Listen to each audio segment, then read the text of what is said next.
మనం ఈ కవితా పాఠం చెప్పుకునే ముందు ఇక్కడ ఈ కవితల్ని రచించిన अरुण कमल गाరి గురించి చెప్పుకోవాలి। अरुण कमल का जन्म बिहार के रोहतास जिले के नासरीगंज में 15 फरवरी 1954 को हुआ। అరుణ్ కమల్ గారు 1954 ఫిబ్రవరి 15న బీహార్లోని రోహతాస్ జిల్లా నజరీగంజ్లో జన్మించారు। Arun Kamal was Born on 15 February 1954 in Nasriganj Rohtas district of Bihar. ये इन दिनों पटना विश्वविद्यालय में प्राध्यापक हैं। మరి ఈ రోజుల్లో ఆయన పాట్నా యూనివర్సిటీలో ప్రొఫెసర్గా ఉన్నారు। This days he is a professor in Patna university. इन्हें अपनी कविताओं के लिए साहित्य अकादमी पुरस्कार सहित कई अन्य पुरस्कारों से भी सम्मानित किया गया। తన కవితలకు సాహిత్య అకాడమీ అవార్డుతో సహా అనేక ఇతర అవార్డులతో వీరు సత్కరించబడ్డారు। He was also honoured with many other awards including Sahitya Akademi award for his poems. इन्होंने कविता लेखन के अलावा कई पुस्तकों और रचनाओं का अनुवाद भी किया है। ఈయన కవిత్వే కాకుండా అనేక పుస్తకాలు ఇంకా రచనలు కూడా అనువదించారు। Apart from writing poetry he has also translated many books and works. Arun Kamal की प्रमुख कृतियां हैं अपनी केवल धार, सबूत, नए इलाके में, पुतली में संसार, ये चारों कविता संग्रह है तथा कविता और समय यह ఆలోచనాత్మక కృతి है। అరుణ్ కమల్ గారి ప్రధాన రచనలు విన్నారు కదా, అప్ని కేవల్ ధార, సబూత్, నయే ఇలాకే మే, పుత్లీ మే సంసార్, మరి ఈ 4 కూడా కవిత సంకలనాలు। ఇంకా కవిత और समय ఇదేమో విమర్శనక రచన। Arun Kamal's major works are Apni Keval Dhar, Sabut, Naye Ilake Mein, Putli Mein Sansar. All of this 4 poetry collections and Kavita Aur Samay एक क्रिटिकल वर्क है। इनके अलावा अरुण कमल ने मायकोव्स्की की आत्मकथा और जंगल बुक का हिंदी में और हिंदी के युवा कवियों की कविताओं का अंग्रेजी में अनुवाद किया जो वॉइसेस नाम से प्रकाशित हुआ। ఇవే కాకుండా మాయకోవ్స్కీ ఆత్మకథ, జంగిల్ బుక్ని హిందీలోకి, ఇంకా యువ హిందీ కవుల కవితల్ని ఇంగ్లీష్లోకి అనువదించి వాయిసెస్ పేరుతో ఈయన ప్రచురించారు। Apart from this Arun Kamal translated Mayakovsky's autobiography and Jungle Book into Hindi and poems of young Hindi poets into English, which was published under the name Voices। Arun Kamal की कविताओं में नए बिंब, बोलचाल की भाषा, खड़ी बोली के अनेक लय छंदों का समावेश है। మరి ఈయన కవితలు ఎలా ఉండేవంటే మరి కొత్త రకమైన స్కెచ్తో, ఇంకా వ్యావహారిక భాష, ఇంకా కడి బోలి, ఇలాంటి చాలా లయలు, ప్రాసలు కూడా ఉన్నాయి। ఈయన శైలి అలా ఉంది। Arun Kamal's poems include new images, colloquial language and many rhythms and verses of Khadi Boli. इनकी कविताएं जितनी आप बीती हैं उतनी ही जग बीती हैं। ఆయన కవితలు వ్యక్తిగత విషయాల గురించి, అందరివి ఎవరి పర్సనల్ గురించి అయినా, ఇలాంటి పర్సనల్ ఫీలింగ్స్ ఉన్న వాటి గురించి ఎంత చెప్పారో అలాగే ప్రపంచంలో జరుగుతున్న లోకం పోకడ గురించి కూడా అంతా చెప్పారు। इस विविधता के कारण इनकी भाषा में भी विविधता के दर्शन होते हैं। ఈ వైవిధ్యం వల్లే ఆయన భాషలో చాలా వైవిధ్యం కనబడుతుంది। పరిస్థితుల్లో వైవిధ్యం ఉన్నప్పుడు భాషలో కూడా వైవిధ్యం ఉంటుందిగా। Due to this diversity is seen in their language also. ये बड़ी कुशलता और सहजता से जीवन प्रसंगों को कविता में रूपांतरित कर देते हैं। ఆయన జీవితంలోని సంఘటనల్ని గొప్ప నైపుణ్యంతో సులభంగా కవిత్వంగా మారుస్తుంటారు। They transform life events into poetry with great skill and as.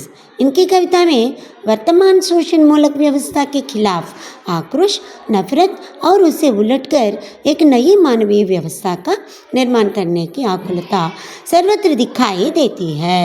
ఆయన కవిత్వంలో వర్తమాన దోపిడీ వ్యవస్థ మీద కోపం, ద్వేషం, దాన్ని పెకిలించి సరికొత్త మానవీయ వ్యవస్థని సృష్టించాలనే తపన మొత్తం కవితల్లో కనిపిస్తుంటున్నారా। In his poetry, anger and hatred against the present exploitative system and the eagerness to create a new human system by overturning it are visible everywhere. प्रस्तुत पाठ की पहली कविता नए इलाके में एक ऐसी दुनिया में प्रवेश का आमंत्रण है जो एक ही दिन में పురాణి పడి జాతీ है. ఇప్పుడు ఈ ప్రస్తుత వచన కవిత్వం ఒకటి ఉంది, నయ ఇలాఖేమే. ఇదేంటంటే కొత్త ప్రాంతంలో ఒక్క రోజులో పాత పడిపోయే ప్రపంచంలోకి ప్రవేశించడానికి ఆహ్వానం అనమాట. The first poem of the presented text in the new area is an invitation to enter a world which becomes old in a single day. यह इस बात का बोध कराती है कि जीवन में कुछ भी स्थायी नहीं होता. జీవితంలో ఏది శాశ్వతం కాదనే విషయం దీనివల్ల మనకు అర్థమవుతుంది. It makes us realise that nothing is permanent in life. इस पल पल बनती बिगड़ती दुनिया में स्मृतियों के भरोसे नहीं जिया जा सकता. ప్రతి క్షణం మారుతున్న ప్రపంచంలో మనం జ్ఞాపకాల ఆధారంగా జీవించలేం. In this world which is changing every moment we can't live on the basis of memories. ये इस पाठ की दूसरी कविता खुशबू रचते हैं हाथ सामाजिक विषमताओं को बेनकाब करती है. ఈ పాఠంలోని రెండవ కవిత ఖుష్బూ రచతే హే హాత్ సామాజిక అసమానతల్ని బట్టబయలు చేస్తుంది. The second verses of the text Khushboo Rachte Hain Haath exposes social disparities. यह किसकी और कैसी कारस्तानी है कि जो वर्ग समाज में सौंदर्य की सृष्टि कर रहा है और उसे खुशहाल बना रहा है, वही वर्ग अभाव में गंदगी में जीवन बसर कर रहा है. ఎవరి పని ఎలాంటి పని ఆ వర్గం సమాజంలో అందాన్ని సృష్టిస్తుంది, ఆనందాన్ని ఇస్తుంది, కానీ అదే వర్గం పేదరికంలో అపరిశుభ్రంగా జీవిస్తుంది. Whose and what kind of work is this?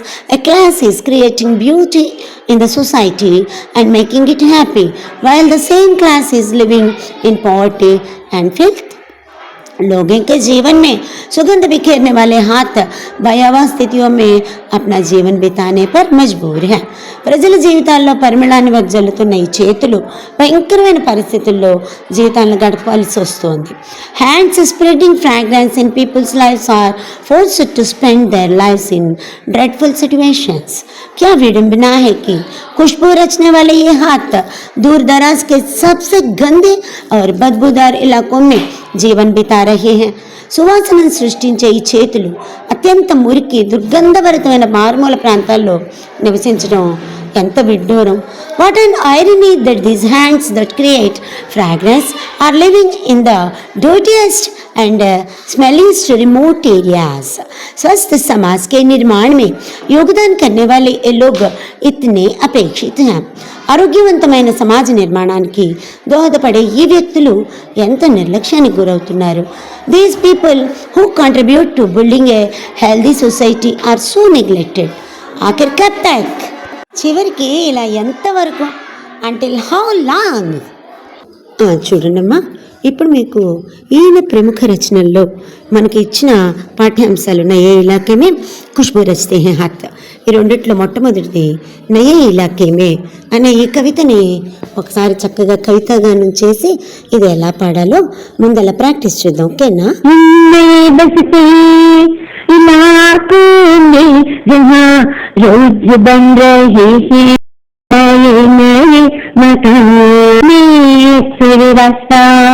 भूल जाता हूँ मैं फिर रास्ता भूल जाता हूँ.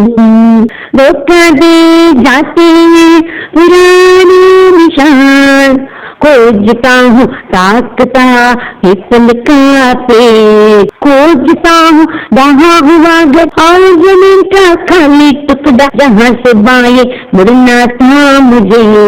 फिर दो मकान बाद बिना रंग वाले लोहे के फाटक का घर था एक मंजिला और मेहर पर एक घर पीछे चल देखता हूँ यादों घर आगे है मकाता, यादों घर आगे है मकाता. इनमें बसते इलाकों में जहाँ रोज बन रहे हैं नए नए मकान मैं अक्सर रास्ता भूल जाता हूँ। यहाँ रोज कुछ बन रहा है, रोज कुछ घट रहा है, यहाँ किसी का भरोसा नहीं। एक ही दिन में पुरानी पड़ जाती है दुनिया, जैसे वसंत का गया पतझड़ को लौटा हूँ, जैसे वसंत का गया पतझड़ को लौटा हूँ, जैसे बैसाख का गया भादों को लौटा हूँ। अब यही है उपाय की हर दरवाजे खटखटाओ और पूछो क्या यही है वो घर। समय बहुत कम है तुम्हारे पास, आज चला पानी दहा आ रहा आकाश। शायद पुकार ले कोई पहचाना ऊपर से देख कर, शायद पुकार ले कोई पहचाना ऊपर से देख कर। इन नए बसते इलाकों में, इन नए बसते इलाकों में जहाँ रोज बन रहे हैं नए नए मकान, रोज बन रहे हैं नए नए मकान। मैं अक्सर रास्ता भूल जाता हूँ, मैं अक्सर रास्ता भूल जाता हूँ, भूल जाता हूँ, भूल जाता हूँ। हाँ, ఇప్పుడు ప్రతి ఒక్క లైన్కి అర్థం చెప్పుకుందాం. इन नए बसते इलाकों में जहाँ रोज बन रहे हैं नए नए मकान, मैं अक्सर रास्ता भूल जाता हूँ। हाँ, इस कविता के इस भाग में कवि ने क्या कहा? कवि ने एक नए बसे हुए क्षेत्र का वर्णन किया है जहाँ नए मकान रोज बन रहे हैं और कभी कभी अपना रास्ता भूल जाता है. కవి కొత్తగా స్థిరపడిన ప్రాంతాన్ని గురించి ఏం వివరిస్తున్నాయంటే ఇక్కడ ప్రతిరోజు కొత్త ఇళ్ళు నిర్మించబడుతున్నాయి. అందువల్ల కవి కొన్నిసార్లు తన దారిని మర్చిపోతున్నారు. అంటే ఏంటి, జీవితంలో ఏది శాశ్వతం కాదు, ప్రతి క్షణం మారుతున్న ఈ ప్రపంచంలో మనం జ్ఞాపకాల ఆధారంగా జీవించలేమని చెప్పేసి చెప్తున్నారు. చూడండి, in these new settlements where new houses are built every day, I often lose my way. धोखे दी जाती हैं पुराने निशान, खोजता हूँ ताकता पीपल का पेड़, खोजता हूँ ढहा हुआ घर और जमीन का खाली टुकड़ा. कवि ने पुराने संकेतों के द्वारा धोखा खाने का वर्णन किया है और वो पीपल के पेड़ की ताकत को खोजता है, ताकत वाली पीपल की पेड़ को भी खोजता है, साथ ही एक ढहा हुआ घर और खाली जमीन की भी खोज करता है. क्यों खोज करता है? जहाँ वे हैं अब वो नहीं दिखाई दे रहे हैं. అంటే అంటే ఏది నిన్న ఉందో అది వాళ్ళు ఉన్నట్ల, అంటే ప్రతి క్షణం కూడా మారిపోతుంది. కాబట్టి ఆ ఇల్లు ఎక్కడో ఉంది, ఓ బలమైన రావి చెట్టు ఉంది, అలాగే ఒక శిథిలమైపోయిన ఇల్లు ఉంది, దాని తర్వాత ఖాళీ ప్లేస్ ఉంది, ఆ తర్వాత ఎక్కడో కొన్ని గుర్తుల తర్వాత నేను వెళ్ళాల్సిన ఇల్లు, ఇట్లాంటి గుర్తులు ఏమి ఇంకా ఇప్పుడు పెట్టుకునే అవకాశం లేదంట. Deceived by old signs I search for the strengthy peepal tree and a crumbled home and an empty piece of land. Next, जहाँ से बाएं मुड़ना था मुझे, फिर 2 मकान बाद बिना रंग वाले लोहे के फाटक का घर था एक मंजिला. इनको गुर्तु కూడా చెప్తున్నారు చూసారా. कवि ने बताया है कि कैसे कवि को वहाँ से बाएं मुड़ना था और फिर 2 मकानों के बाद एक बिना रंग के लोहे के फाटक वाला घर था जिसे वो एक मंजिला मानता है. కవి అక్కడి నుంచి ఎడమవైపుకి ఎలా తిరగాల్సి వచ్చిందో, 2 ఇళ్ల తర్వాత పెయింట్ చేయని ఇనప గేటు ఉన్న ఇల్లు ఉంది, దాన్ని అతను ఒక తన గమ్యస్థానంగా కవి ఇక్కడ వివరిస్తున్నారు. కానీ అది కనిపించట్లా. Where I had to turn left, then after 2 houses there was a door without paint, a destination. Next, और मैं हर बार एक घर पीछे चल देता हूँ या 2 घर आगे ठकमकाता. मैंने क्या है, कवि ने बताया है कि वो हर बार एक घर पीछे जाता है या फिर 2 घर आगे ठकमकाता है. ఏం చేస్తున్నారు ఇక్కడ కవి గారు? ప్రతిసారి ఒక ఇల్లు వెనక్కి లేదా 2 ఇళ్ళు ముందుకు వెళ్ళిపోతూ ఉంటున్నారు. ఎందుకంటే తను పెట్టుకుని గుర్తులు అక్కడేవి కనిపించట్లా. ఎందుకు? ఇది జీవితంలో ఏది శాశ్వతం కాదు, ఈ ప్రపంచం క్షణం క్షణం మారిపోతుంది అనేసి. And every time I end up going back one house or dazzling forwarded by 2 houses. ఇంకా ఏం చెప్తున్నారు? यहाँ रोज कुछ बन रहा है, रोज कुछ घट रहा है, यहाँ स्मृति का भरोसा नहीं। मैंने क्या है? कवि ने बताया है कि यहाँ हर रोज कुछ ना कुछ बन रहा है, लेकिन कुछ चीजें घट रहे हैं और यहाँ స్మృతిयों पर भी భరోసా नहीं है. చూసారా, ఈ మారుతున్న ప్రపంచంలో ప్రతిక్షణం మారిపోతుంది కదా. ఈ ప్రపంచంలో మనం జ్ఞాపకాల ఆధారంగా జీవించలేము. Nothing is permanent in life. In this changing world we can't live on the basis of memories. The above lines are written in this context. ఎందువల్ల एक ही दिन में पुरानी पड़ जाती है दुनिया, जैसे बसंत का गया पतझड़ को लौटा हूँ, जैसे बैसाख का गया भादों को लौटा हूँ. कवि ने बताया है कि दुनिया कैसे एक ही दिन में पुरानी हो जाती है, जैसे कभी वसंत को पतझड़ में और भादों को बैसाख में लौटाता है. मैंने क्या है? वसंत का गया, వసంత కాలంలో వెళ్ళిపోయాను, పచ్చజడుకో లౌటాహు, మళ్ళీ ఆకులు రాలే కాలంలో వచ్చాను. అప్పటికి ఉన్న గుర్తులు తను చెప్తున్నాడు. ఇంకా ఏంటి? జైసే బైశాఖగా గయా భాదంకో లౌటాహు. బైశాఖ అంటే వైశాఖ మాసం, భాదం అంటే భాద్రపద మాసం. ఆ వైశాఖ మాసంలో వెళ్ళిపోయి భాద్రపద మాసంలో తిరిగి వచ్చాను. వచ్చినప్పుడు ఏం జరిగింది? ఇలాగే ఎక్కడ ఏముండాలో అక్కడ అవేవి లేవు. ఇంకా ఇక్కడ ఇంకోటి మీకేం చెప్పాలంటే, ఈ మాసాలని తెలుగులో ఏమంటారో హిందీలో ఏమంటారో మనకి చిన్నప్పుడు నేర్చుకున్నాం కదా. ఇప్పుడు వాటిని ఆయన మళ్ళీ గుర్తు చేస్తున్నారు. వసంత మాసాన్ని, పచ్చజొడ్డు ఆకురాలే కాలాన్ని, వైశాఖ మాసాన్ని, భాద్రపద మాసానికి కూడా గుర్తు చేశారు ఇక్కడ కవి గారు. వసంతాన్ని, శరద్ ఋతువుని, అలాగే వైశాఖ మాసానికి ఒకే రోజులో ఇలా అప్పుడు వెళ్ళి ఇప్పుడు వస్తున్నప్పుడు ఇక్కడ కనిపించట్లా. అంటే ఒకే రోజులో ప్రపంచం ఎలా పాత పడిపోతుందో కవి గారు చెప్తున్నారు. The world ages in just one day like I return spring to ఆత్మన్ అండ్ భాదోన్ టు बैसाख.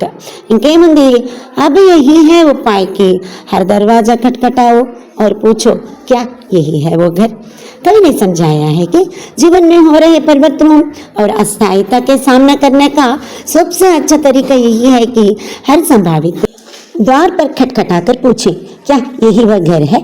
यह एक प्रश्न है जो हमें अपने मार्गदर्शन और अगले कदमों की दिशा में मदद कर सकता है. इससे साधने की कठिनाइयों और विचारों का सामना करने का सुझाव दिया जा रहा है. అంటే ఏంటి? అందుకని ఇలా మర్చిపోతున్నాం కాబట్టి ఏం చేయాలంటున్నారు? చాలా మార్పులు జరుగుతున్నాయి, ఏది ఎక్కడ స్థిరంగా ఉండట్లేదు. అప్పుడు ఏం చేయాలి? హరి సంభావి ద్వార పర్ కట్కటాకర్ పూచే, ప్రతి వాళ్ళ ఇంటికి వెళ్ళి తలుపు కొట్టి అడగలట. క్యా ఏహీ వగర్, ఇదైనా ఇల్లు, అప్పుడు నేను చూసిన ఇల్లు ఇదైనా అని అడగలట. అంటే దానికి రెండో అర్థం ఏంటో తెలుసా? మనం ఇలా మారిపోతున్న ప్రపంచంలో బతకాలి అంటే మార్గదర్శనం కావాలి మనకి. ప్రతి వాళ్ళతోనూ కలిసిమెలిసి ఉండే తత్వం కూడా మనం అలవరుచుకోవాలి. అప్పుడే ఇటువంటి ఇబ్బందుల్ని మనం ఎదుర్కోగలుగుతాము. అట్లాగే దీని ద్వారా ఇబ్బందులు ఆలోచనలు ఎదుర్కొనేందుకు సూచనలు కూడా దొరుకుతాయట. Now the solution is to knock on every door and ask is this the home. ఇంకా ఏం చెప్తున్నారు? సమయం బహుత్ కమ్ హై, తుమ్హారే పాస్ ఆ చలా, पानी डहा आ रहा आकाश, शायद पुकार ले कोई ये पहचाना ऊपर से देखकर.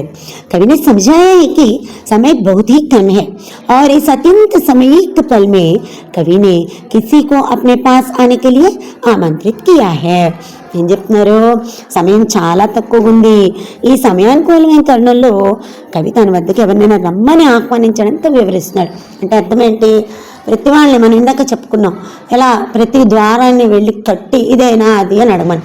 అంటే ఏంటి? దీన్ని మళ్ళా వివరిస్తున్నాడు. సమయం ఇంకెంతో లేదు అంటే మళ్ళీ మారిపోతుంది అనమాట. కొత్త ప్రపంచం మళ్ళీ మారిపోవడానికి రెడీగా ఉంది. ఈ లోపల ఎవరెక్కడ ఉన్నారో ఏంటో, ఎవరేంటో అంటే ఏంటంటే మనం మర్చిపోతున్నాం సంబంధ బాంధవ్యాలు కూడా. ఈ మెటీరియలిస్టిక్ వరల్డ్ ప్రతిదీ కూడా ప్రాక్టికాలిటీ ఎక్కువైపోయి అవ్వకూడదని కాదు, మరి రోజులు తగ్గట్టుగా ఉండాల్సిందే. కాకపోతే మూలాలు అనేవి మనం ఎప్పుడు మర్చిపోకూడదు. మూలాలు ఏంటి? మన భారతదేశానికి కలిసిమెలిసి ఉండటం, ప్రతి వాళ్ళని ఒకళ్ళు పలకరించుకోవడం, కలిసిమెలిసి ఉండటం, సమిష్టి కృషితో ప్రతి ఇబ్బందిని కూడా మరి అధిగమించటం. ఇంకా ఏమని చెప్తున్నారు, బారిష అనే వాళ్ళ ఆకాశం, ఎప్పుడైనా ఆకాశం కురవచ్చు, సమయం ఎక్కువ లేదు అంటే ఎప్పుడైనా ఇవన్నీ మర్చిపోయే స్థాయి, పూర్తిగా కనుమరుగిపోయే స్థాయి వస్తుంది. కాబట్టి దాన్ని మనం ఇప్పుడే మార్చుకుందాం. అందుకని ఏం చేస్తున్నారు, ఎవరు లేకపోతే మనల్ని గుర్తుపెట్టే వాళ్ళే ఉండరు. ఎవరు పిలుస్తారా పైకి రమ్మని, ఈ వాన్ నుంచి తట్టుకుని కాపాడబట్టడానికి అని అంటున్నారు. అంటే కవి ఈ ప్రపంచంలో, మారుతున్న ఈ ప్రపంచంలో మన సంబంధ బాంధవ్యాలు కనుమరుగైపోతున్నప్పుడు ఎవరెవరిని గుర్తుపట్టుకునే స్థాయిలో ఉండట్లేదు. కాబట్టి ఒకరినొకరు గుర్తుంచుకునేలాగా ప్రవర్తిద్దాం. Rain water is pouring from the sky. Perhaps someone familiar will recognize from above. In this changing world, identity and intimacy are slowly disappearing. The poet is unsure whether he will find someone who can recognize him or not. अब इस कविता का सारांश। यह पद्यांश व्यक्ति के जीवन के निरंतर बदलते माहौल को व्यक्त करता है और उसकी आत्मा की खोज में उसके अनुभवों को प्रस्तुत करता है. This verse expresses the ever-changing atmosphere of a person's life and presents his experiences in search of his soul. कवि ने नए बसे कुछ क्षेत्र, घर और रास्ते की बेहद उत्कृष्ट चित्रण किया है, जिससे सामाजिक परिवर्तन और अपने स्थान की खोज का मुद्दा उठता है. The poet has brilliantly depicted the new settled area, house and path, which raises the issue of social change and search for one's place. इसका उद्देश्य क्या है, इसका पर्पस क्या है? कवि ने इस पद्यांश के माध्यम से मनुष्य के जीवन में हो रहे बदलाव और अस्थायी को दर्शाया है. Through this verse, the poet has shown the changes and temporary nature of human life. जीवन का सफर इसमें होने वाली स्थायी और अस्थायी परिवर्तनों की भावना को व्यक्त करता है, जिससे पाठक को अपने अनुभवों को समझने और स्वीकार करने के लिए प्रेरित किया जा सकता है. These lines convey the essence of the permanent and temporary changes that take place in it, so that the reader can be inspired to understand and accept his experiences. हाँ, अब इसका अंतर्थ क्या है? कवि ने यह बताने का प्रयास किया है कि जीवन के सफर अनिश्चितता और अपने स्थान की खोज का सफर है. The poet has tried to convey that the journey of life is a journey of uncertainty and discovery of one's place. स्थितियों के अनियमित बदलाव, गुजरते समय की अद्वितीयता और यात्रा के दौरान होने वाले अनुभव इस काव्य में दर्शाया गया है. The irregular changes of situations, the uniqueness of passing time and the experiences during the journey are depicted in this poetry. इससे प्रकट होता है कि जीवन में हमें आचरणीय और निरुपयोगी मोमेंट्स का सामना करना पड़ता है और हमें उनसे सीखना चाहिए.